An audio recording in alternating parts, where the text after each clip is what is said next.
Hello दोस्तों, मैं दिनेश चौधरी आप सभी का स्वागत करता हूं इस अंतिम दौर की क्लास में। जब अंतिम पड़ाव की ओर हैं आप सभी, मुझे खुशी है इस बात की कि आप सब लोगों ने खूब मेहनत की है, खूब रिवीजन किया है। हाँ, लेकिन ये जो आखिरी 3 दिन है, 24, 25 और अंतिम दिन 26, ये हमारे लिए पूरी जान लगाने के दिन है। सब लोग अपने स्वास्थ्य का विशेष ध्यान रखेंगे। आज हम कुछ विशेष बातों पर फोकस करने वाले हैं। पहला पॉइंट होगा कि कितने क्वेश्चंस अटेम्प्ट करने हैं। दूसरा पॉइंट होगा कि हमें कौन-कौन सी सावधानियां पेपर को सॉल्व करते टाइम याद रखनी है। और तीसरा कि एग्जाम का पैटर्न कैसा होने की ज्यादा संभावना है, नेगेटिव मार्किंग में कैसे प्रश्नों को सॉल्व करना है। तो चलिए शुरू करते हैं भगवान श्री गणेश का नाम लेकर। इस लास्ट के 2 डेज के लिए जो बेसिक बातें हैं उनकी समझ को एक बार फिर से विकसित करते हैं अपने दिमाग में। चलिए भगवान श्री गणेश को याद करने के बाद अपने शिक्षक श्री सुरेश पटेल सर को नमन करते हुए मूल विषय पर आता हूं। मैं आपके दिमाग में एक पॉइंट सेट करना चाहता हूं कि हमें एग्जाम में कितने क्वेश्चंस अटेम्प्ट करने हैं। ये जो प्रश्न है इसका आंसर मैं आपको पहले ही दे चुका हूं, कितने प्रश्न अटेम्प्ट करें। लेकिन फिर भी एक बार और समझा रहा हूं। एग्जाम में बहुत सारे टीचर्स ने, बहुत सारे यूट्यूबर्स ने, बहुत सारे साथियों ने ये समझाया कि 65 प्लस प्रश्न करने पर भी आपका एग्जाम में हो जाएगा। मैं कहता हूं कि ये बेवकूफी बिल्कुल भी मत करना।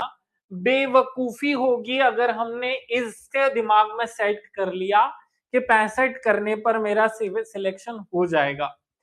बेवकूफी होगी अगर मैं 100 में से 100 क्वेश्चन करने की कोशिश करता हूं। तो ये दोनों ही स्थितियां हमारे लिए जानलेवा हो सकती है, क्योंकि ना तो आपको याद है कि एग्जाम का पैटर्न कैसा होगा, एग्जाम का लेवल कैसा होगा, एग्जाम के पैटर्न में प्रश्न में जो पूछे जाएंगे प्रश्न या पेपर में जो प्रश्न होंगे उनका तरीका कैसा होगा। हम वहां 3 घंटे अकेले बैठते हैं, शांत होते हैं, दिमाग को स्थिर रखते हैं। पहले से ऐसा कोई माध्यम अपने दिमाग में लेकर जाना ही नहीं है कि कितने क्वेश्चन करने हैं। एक एस्टिमेट 10 नंबर के गैप वाला अपने दिमाग में लेकर जाएंगे। और मैं आपको पहले ही बता चुका हूं कि हमारी जो एक्यूरेसी होगी, वह बात रिपीट कर रहा हूं मैं, कि हमारी जो एक्यूरेसी है वो डिफाइन करेगी कि हमें एग्जाम में कितने नंबर करने हैं। सबसे अच्छी बात मैं आपको बता दूं कि कोई भी स्टूडेंट 80 से कम नहीं करेगा, 80 से कम नहीं करेगा। ये आप गांठ बांध कर जाओ कि कितना भी खराब प्रदर्शन हो, मैं कम से कम 80 नंबर, 80 क्वेश्चन अटेम्प्ट करूंगा। ये पहली बात आपको अपने दिमाग में सेट कर लेनी है। मैं आपके लिए पहली फिर से रिपीट कर रहा हूं कि 80 से कम कोई भी, 80 से कम कोई भी अटेम्प्ट नहीं करेगा, कोई भी कम अटेम्प्ट नहीं करेगा। 80 से कम कोई भी स्टूडेंट अटेम्प्ट नहीं करेगा, ये फिक्स है। इससे कम बिल्कुल नहीं करना है। फिर किससे ज्यादा नहीं करना है? 95, 91, 2, इससे ज्यादा अटेम्प्ट करने की कोशिश नहीं करनी है। तो अब खेल बस इन 12-15 क्वेश्चन का बच जाता है, यहां से यहां तक।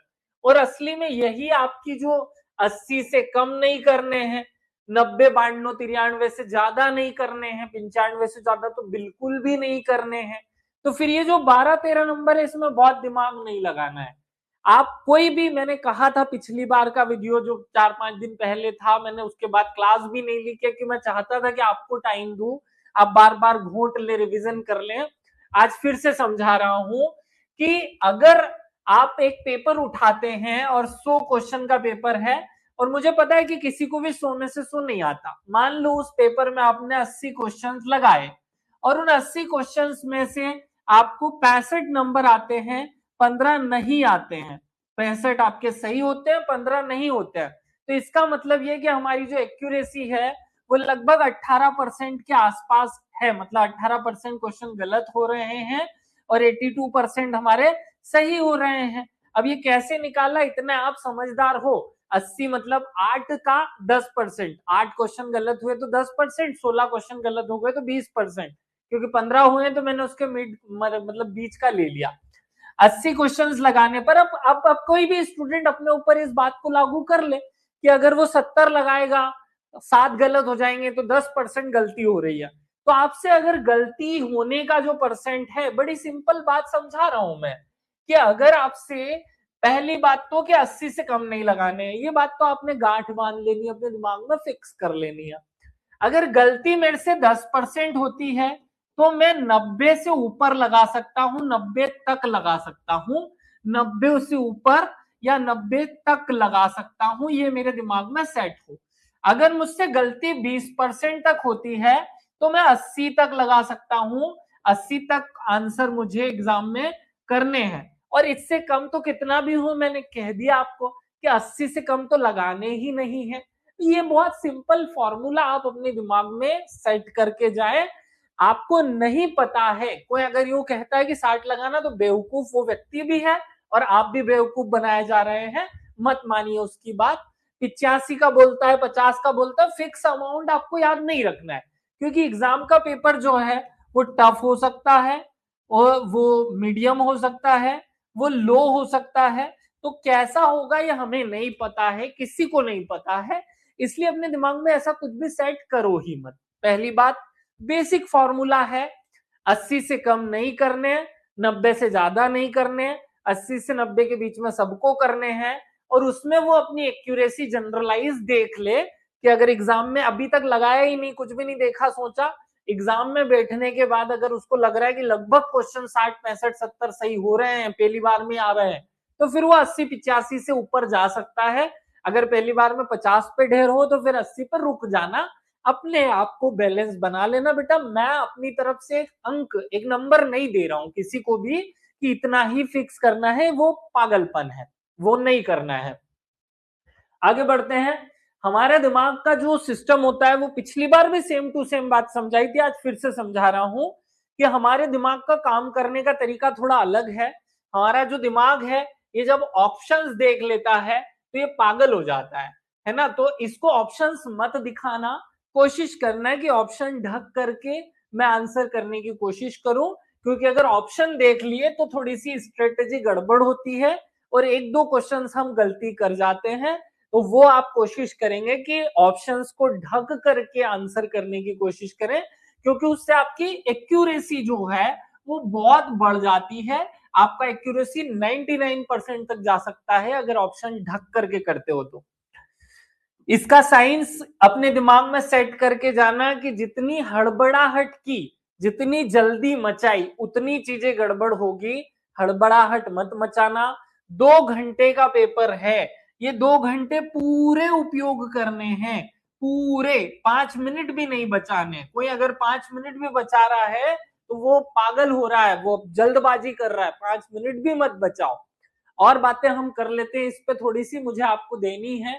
कितने क्वेश्चंस अटेम्प्ट करें ये आपके दिमाग में सेट हो गया है कि 80 से कम नहीं करने हैं, 90 92 95 से ज्यादा नहीं करने हैं, ये आपका हाईएस्ट लिमिट है, ये आपका लोवेस्ट लिमिट है। इन दोनों के बीच में कहीं पे भी करके आ जाना।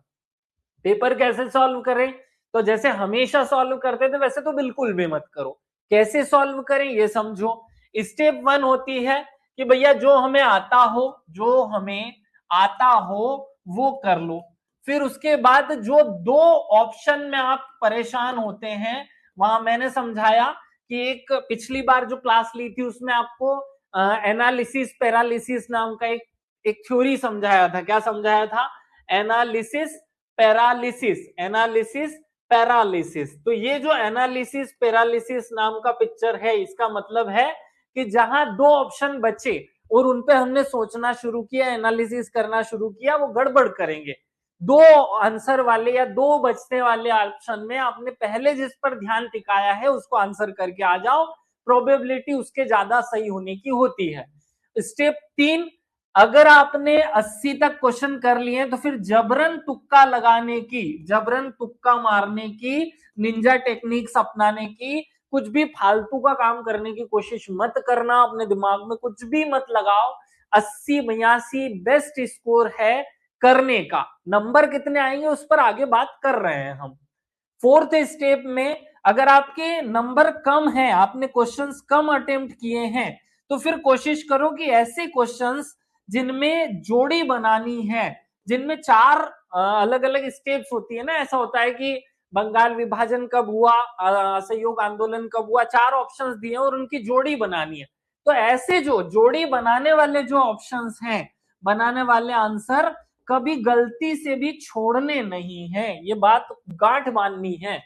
जहां हमारे पेपर में 10 से 12 क्वेश्चन आएंगे जोड़ी बनाने वाले, तो जोड़ी बनाने वाले में तुक्का मारो, ज्यादा इजी पड़ता है, क्योंकि चार में से एक तो आपको आता ही आता होगा, कुल मिला के एक आध आपको आता होगा।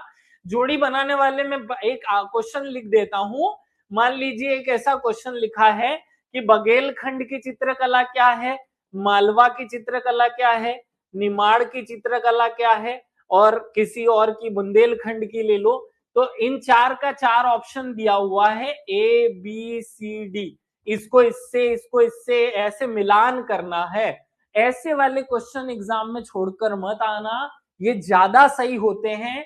स्टूडेंट इनमें गलती कम करता है, क्योंकि अगर चार में से तीन भी भूल गए तो एक आधा तो याद होगा और उससे जोड़ी बन जाएगी।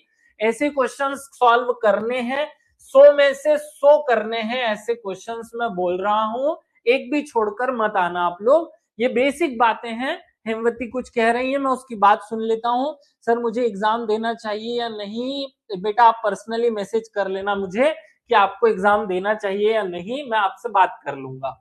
एग्जाम का कट ऑफ लेवल पेपर का लेवल पर डिपेंड करता है। दिमाग में ये जो पहले से सेट करके चले जाते हैं ना कि मुझे 80 करने हैं, मुझे 70 करने हैं, नहीं 70 से कम लाने पे फेल हो जाते हैं, ऐसा कुछ भी नहीं है। एक उदाहरण दे रहा हूं मैं आपको कि यूपीएससी का जो एग्जाम है उसमें माइनस मार्किंग, नेगेटिव मार्किंग जो आज आपकी एग्जाम में आई है वो आए 15 साल हो चुके हैं। लगभग 15 वर्षों के बाद भी आज भी कट ऑफ जो है, आज भी कट ऑफ कितना जाता है, आज भी कट ऑफ उसका जाता है 52, 53, 54, ऐसे कुछ न कुछ नंबर्स जाता है। जबकि सबको पता है कि क्वेश्चन कैसे तरीके के पूछे जाएंगे, कितने पूछे जाएंगे, लेवल क्या होगा, ये सब बातें स्टूडेंट्स को पता होने के बाद भी आज भी जो कट ऑफ है वो 52, 55 जाता है। कुछ लोग बोलेंगे कि भाई यूपीएससी का लेवल अलग है, वो अलग एग्जाम है, मैं बात कर रहा हूं नेगेटिव मार्किंग में कट ऑफ कितने जाते हैं। तो नेगेटिव मार्किंग में जनरली कट ऑफ कम जाते हैं। ये जो आपने दिमाग में भर रखा है ना 80 प्लस, 85 प्लस, 70 प्लस, 75 प्लस, इसको खत्म करो। आप शिद्दत से, ईमानदारी से वहां क्वेश्चन के आंसर करने की कोशिश करो। अगली पॉइंट पर चलते हैं, तुक्का मारना है या नहीं मारना है। तो मैंने अभी आपको समझाया कि तुक्का मारने का जो बेसिक सिस्टम है, जहां जोड़ी बनाने की होगी व्यवस्था, जहां जोड़ी बनाना है वहां पर तुक्का मार देना। जहां पर हमें चार ऑप्शन दिए हुए हैं और दो नहीं आ रहे हैं और दो है कि इन दोनों में से एक होगा, वहां तुक्का मार देना। लेकिन जहां बिल्कुल ज्ञान ही नहीं है कि यार इसका तो क्या ही करूं मैं, वहां तुक्का राम जी का नाम लेकर, भगवान का नाम लेकर ABCD में से बी कर दूं, ऐसा वाला मत करना, ये वाला पैटर्न गलत है। तुक्का इस तरीके से नहीं मारना है, नेगेटिव मार्किंग है, वो एक नंबर गलत होगा तो गलत होगा, वो दूसरे वाले को भी ले डूबेगा, वो नहीं होना चाहिए। और अगली बात पर आते हैं, एग्जाम पेपर में जो चार ऑप्शन होते हैं उन पर पहले नजर मत डालो, सॉल्व करने का बेसिक तरीका है। अगर आंसर नहीं आता है तो फिर ऑप्शन देखो और उसके बाद फिर बहुत उस पर विचार मत करे जाओ। अगर आंसर आ गया है तो फिर फटाक से उस पर टिक कर लो, आगे बढ़ो, ज्यादा लोड लेने की जरूरत नहीं है। हम बहुत सोचकर भी चीजों को गलत कर लेते हैं, ये बेसिक फिलॉसफी स्टूडेंट यूज करते हैं, गलत करते हैं। ये इलिमिनेशन प्रोसेस नाम का जो प्रोसीजर होता है वो क्या होता है थोड़ा समझ लो। एलिमिनेशन का मतलब होता है चार ऑप्शन में से एक को हटाना कि कौन सा नहीं हो सकता। मान लीजिए कि चार ऑप्शन हैं ABCD और चार ऑप्शन से बनाए गए हैं 1 2 3, 2 3 1, 4 1 और 4, बस ये चार इस तरीके के ऑप्शन बना दिए गए हैं। अगर हमने ऑप्शंस में से एक भी ढूंढ लिया ना कि एक तो नहीं आएगा, इसके ऑप्शन में एक नहीं हो सकता है। आजकल पूछने का तरीका एग्जाम का ऐसा हो चुका है कि वो उद्देश्य पूछता है कि फलानी संस्था के चार उद्देश्य बताइए, एनजीटी के 4 काम बताइए, फलाने के 3 काम बताइए, 2 काम बताइए, ऐसा होता है।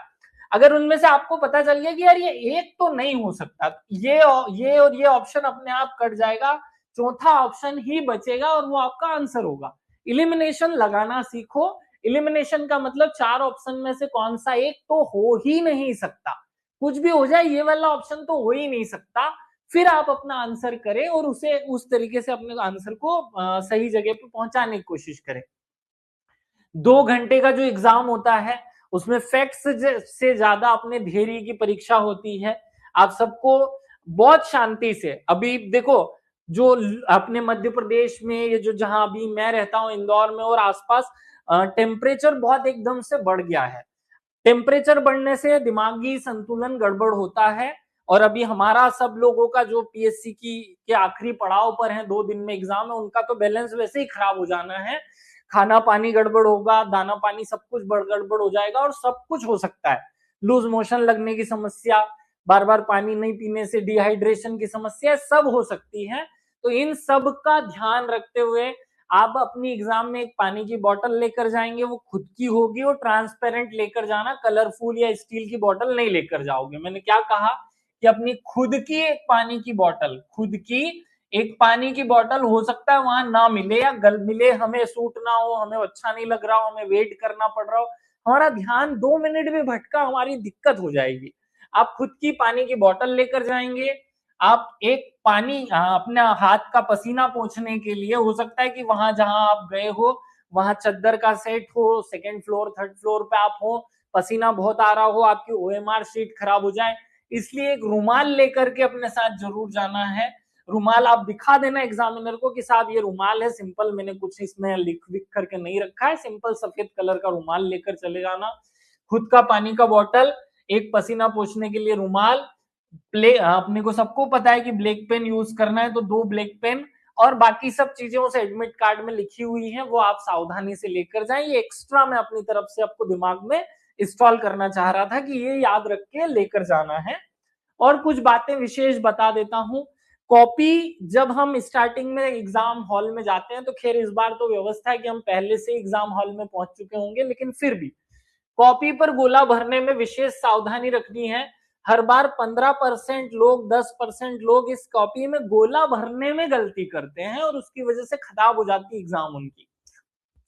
आपको गोला भरने में 10 मिनट ले लो, अलग से 10 मिनट पहले से चले जाओ और गोला आराम से भरो। आप उंगलियां रख रख के भरो। मान लीजिए रोल नंबर 100341 है, तो इसकी सीट में यहां से यहां मिला करके भर लो, क्या ही दिक्कत है।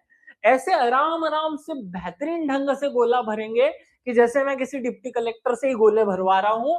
अब ये फील आने दें कि मैं डिप्टी कलेक्टर बन चुका हूं, तब ये गोले भरें आराम से, शांति से, धैर्य से। इसमें बिल्कुल गलती नहीं करनी है। एक ये फैक्ट जो हर स्टूडेंट को याद है लेकिन फिर भी गलत करते हैं कि एग्जाम में डेट ऑफ बर्थ कभी भी नहीं पूछी जाती, कभी नहीं पूछी जाती डेट ऑफ बर्थ, लेकिन फिर भी वहां डेट ऑफ बर्थ भरता है। भाई वहां एग्जाम डेट पूछी जाती है, डेट ऑफ बर्थ तो आज तक किसी परीक्षा में पूछी ही नहीं गई है।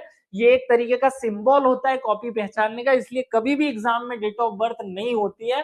तो एग्जाम में केवल और केवल एग्जाम डेट भरनी होती है। और हम सबको के लिए कॉमन है कि हमें 26/4/2026 ये डेट भरनी है।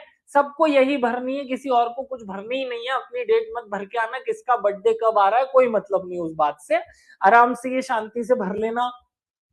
ये सैंपल कॉपी आप सबने 1000 बार, 50-50 बार देखी है।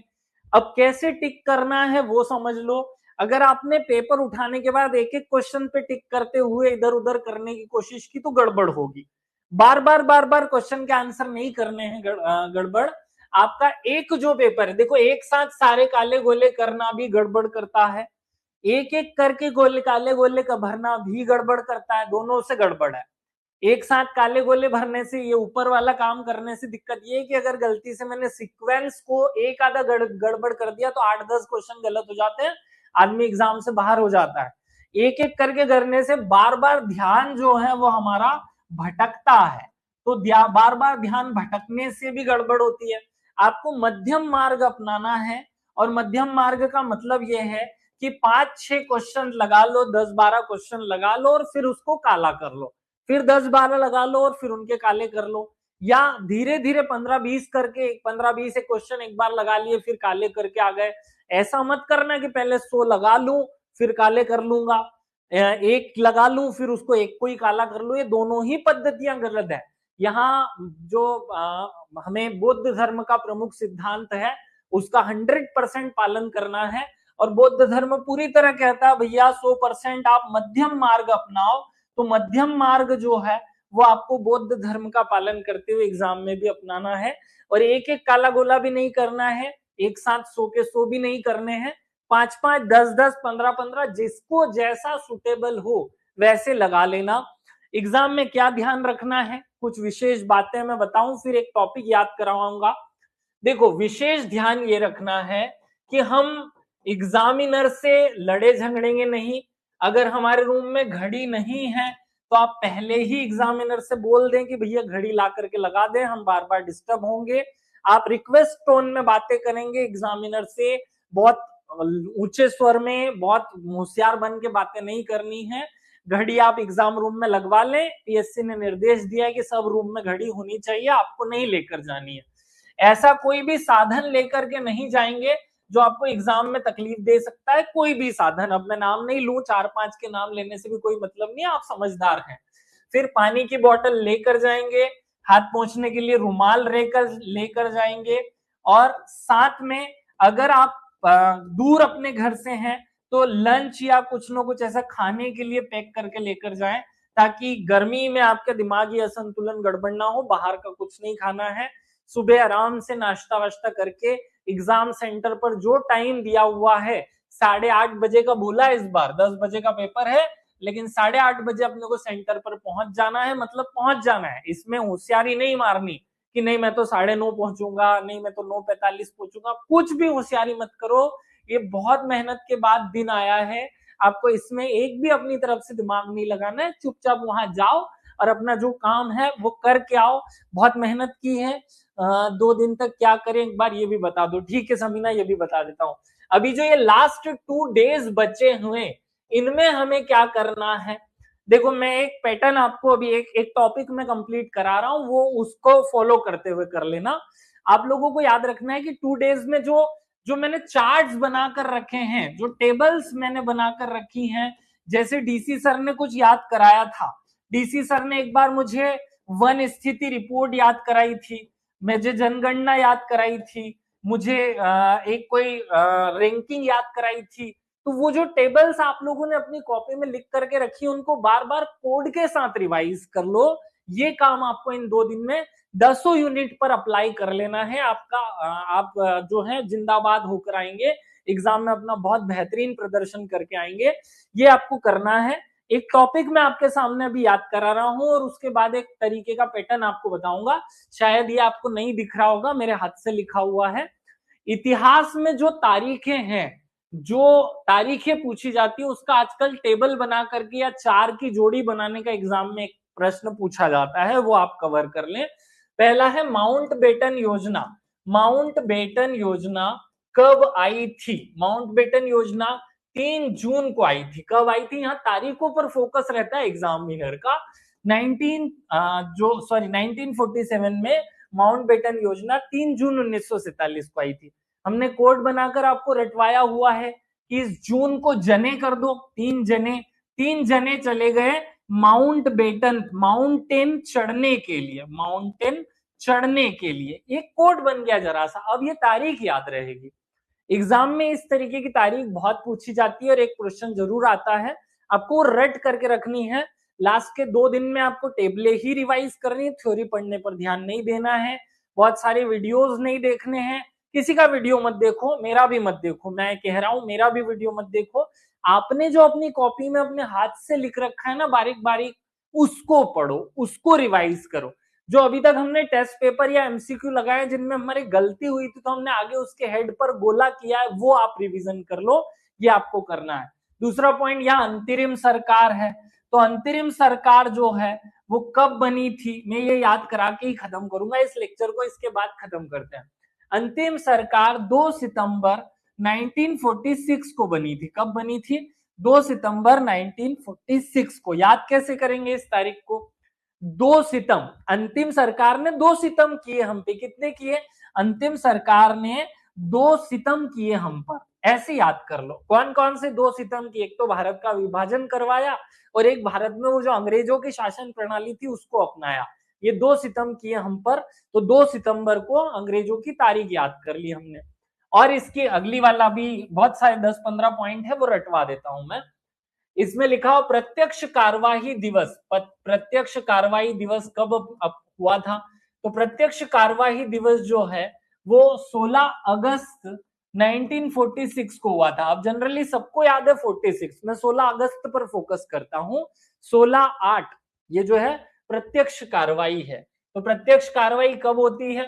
16 फरवरी। पिछली बार हमारी एग्जाम हुई थी 16 तारीख को। तो 16 जो है ये इंपॉर्टेंट तारीख है। वैसे मुझे याद नहीं करनी पड़ती क्योंकि मेरा बर्थडे होता है 15 अगस्त, तो 16 अगस्त वो मुझसे वैसे ही याद हो जाती है ना। तो 16 अगस्त को हमने प्रत्यक्ष कार्रवाई कर दो, आप मेरे ऊपर प्रत्यक्ष कार्रवाई कर लेना, ऐसे याद कर लो इसको, आसानी से याद रहेगा। अगली वाली बात ले लो, पीएम एटली की घोषणा। एटली की घोषणा, पीएम एटली ने घोषणा की थी, कब की थी आपको याद रखना है। ये जो तारीख है ये है 20 फरवरी 1947। 20 फरवरी 1947 की जो तारीख है, तो ये इटली को मैं इटली कर लेता हूं। इटली कितने रुपए की मिलती है? तो 20 रुपए की 2 इटली मिलती है। कितनी कितनी इटली मिलती है? 20 रुपए की 2 इटली। तो 20 फरवरी, 2 से फरवरी होता है, तो 20 रुपए की 2 इटली मिल जाएगी। तो इटली की घोषणा जो है वो 20 फरवरी को याद हो जाएगी। ऐसे और भी तारीखें हैं, जैसे शिमला सम्मेलन। तो जो शिमला सम्मेलन हुआ है ये कब हुआ है? 1945 में। लेकिन तारीख याद कर लो, शिमला सम्मेलन। शिमला सम्मेलन की तारीख क्या है? बड़ी आसानी से आपको याद रहे, 25 जून 1945। 45 तो पहले से याद था, मैं 25 जून फोकस करता हूं। शिमला सम्मेलन, देखो 2-5 जने गए थे शिमला घूमने। 2-5 जने, या तो 25 जनों को भेज दो शिमला घूमने, या 2-5 जने को भेज दो शिमला घूमने, तो शिमला की तारीख याद हो जाएगी। समीना क्या कहना चाहती है, मैं एक बार उसका कमेंट रीड कर लेता हूँ। मन में ये आ रहा था कि रिवीजन कर लूं, वो कर लूं, ठीक है ऐसा छोड़ो। अगर आपके दिमाग में ये आ रहा है कि ये कर लूं वो कर लूं, उसको छोड़ दो, अब सब रिवीजन हो चुका है। एग्जाम की जो आपने कॉपी बनाई है पतली सी, जिसमें आपने टेबल्स याद करने की, याद करने वाली लिख रखी है, उनको रिवाइज कीजिए। जो एमसीक्यूज अभी तक लगाए और जो नहीं बन रहे थे उनके हेड पर गोला डब्बा किया था वो आप रिवाइज करें, वो अभी काम का है। पाकिस्तान की मांग कब हुई थी? तो पाकिस्तान की मांग जो है उसकी तारीख, पाकिस्तान की मांग, हमारी पाकिस्तान की मांग हुई थी 2-4 मार्च को। 2-4 मार्च 1940 इस तारीख को हुई थी। तो देखो 2-4 मरे नहीं, जब तक पाकिस्तान की मांग करें कैसे? तो 2-4 मरे नहीं, तो मरे से मार्च याद हो जाएगा। 2-4 से 24, तो 24 मार्च 1940 को पाकिस्तान की मांग हुई थी। इस तारीख से, इस तरीके से आपको ये कंटेंट जो है 15-20 तारीखें हैं ये याद करनी है। एग्जाम में इस तरीके का प्रश्न पूछा जा रहा है जोड़ी बनाने का। वेवेल योजना का या तो साल पूछ लेगा या तारीख पूछ लेगा, इस तरीके का पैटर्न है एग्जामिनर का। आपने खूब पढ़ाई कर ली, अभी जो पढ़ाई की है उसको 2 दिन में और रिवीजन करके तगड़ा बनाना है। नया कुछ भी नहीं पढ़ना है, ये अपने दिमाग में सेट करो कि नया कुछ भी नहीं पढ़ना है और ना ही कुछ खाना है। नया कुछ भी नहीं पढ़ना और ना ही कोई एक्सपेरिमेंट करना कि ये कर लूं वो कर लूं। पानी खूब भरपूर पियो, पढ़ाई करने का टाइम जो शेड्यूल है वही करो। एग्जाम के लास्ट डे अच्छे से सो लेना, उस दिन हम गूगल मीट के माध्यम से आपस में जुड़कर बातें भी करेंगे, जो भी प्रॉब्लम्स होगी उस दिन सॉल्व कर लेंगे। लेकिन अभी 2 दिन है, आप शांति रखें, धैर्य बनाकर रखें। चलिए अब मैं विदा हो रहा हूँ। जय हिंद, जय भारत, भारत माता की जय। सब लोग स्वस्थ रहें, मस्त रहें, खुश रहें, आबाद रहें। Thank you.